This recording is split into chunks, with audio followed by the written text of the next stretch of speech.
উচিত নয়, তোমার এই পথে চলা উচিত। নিতাই গৌর হরি।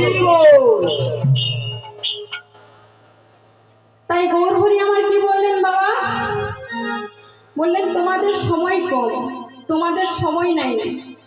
সত্য যুগে তোমরা পেয়েছিলে 1,00,000 বছর, ত্রেতা যুগে সময় পেয়েছিলে 10,000 বছর, দাপর যুগে সময় পেয়েছিলে 1,000 বছর, আর এই কলি যুগে বাবা আমাদের আয়ু কত?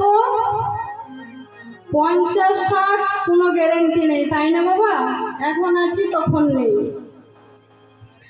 তাই বাবা আমার দাদুকে যখন আমি হসপিটালে ভর্তি করলাম, ডাক্তার বাবুকে বললাম, ডাক্তার বাবু আমার দাদু ভালো হয়ে যাবে তো? জানেন বাবা সেই ডাক্তার বাবু আমায় কি বললো? বললো মা বয়স কত? আমি বললাম 70।